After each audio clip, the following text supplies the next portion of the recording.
مستحقان زکات. شرع حنیف در رابطه به توزیع اموال زکات کارها را بدون انضباط نگذاشته است، به طوری که الله تعالی آنها را به طور حصری در این آیه تذکر داده است.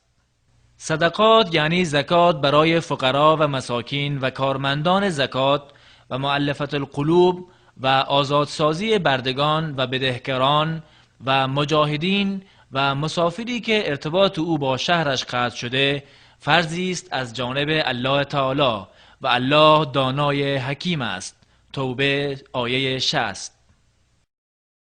نخستین گروه مستحق زکات فقرا هستند، جمع فقیر، و فقیر کسی که چیزی ندارد تا نیازمندی های خود و خانواده‌اش مانند خوردنی و نوشیدنی و پوشاک و مسکن را برآورده سازد. و دومین گروه مستحق زکات مساکین هستند، جمع مسکین، و مسکین کسی است که مقدار نیمه و یا بیشتر از نیمه کفایتش را دارد، مانند کسی که 100 دارد و نیاز به 200 می باشد، برایش به مقدار کفایت او و خانواده‌اش به مدت 1 سال پرداخت می شود. و سومین گروه کسانی هستند که برای جمع آوری زکات و توزیع آن به مستحقینش از سوی ولات امر تعیین می شوند.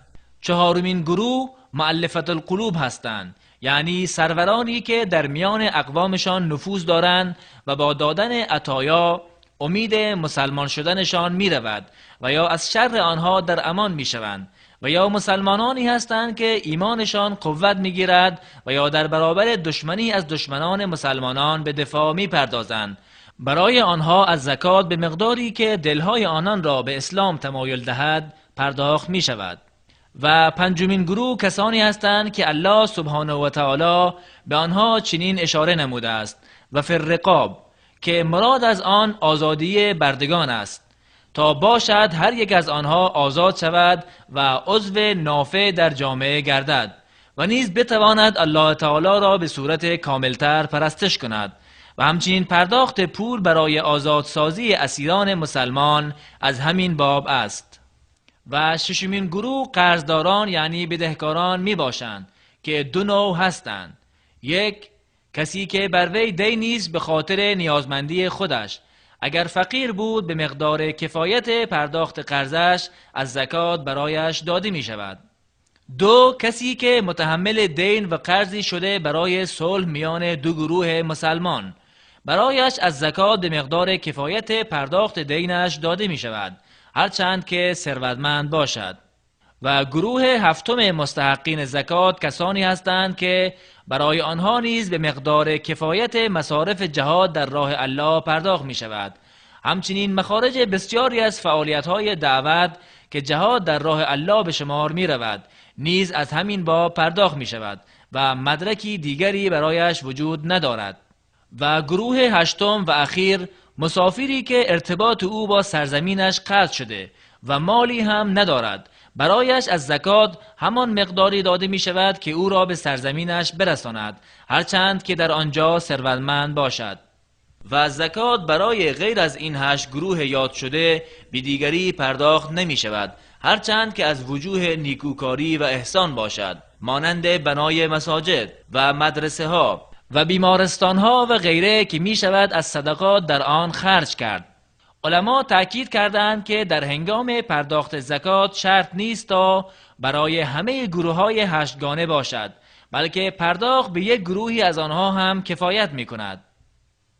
و برای ثروتمندان و انسانهای تندرستی که توان کار کردن را دارند پرداخت زکات جایز نیست، به دلیل فرموده رسول الله صلی الله علیه و سلم که فرمودند: برای ثروتمند و تندرستی که توان کار کردن را دارد در آن سهمی نیست.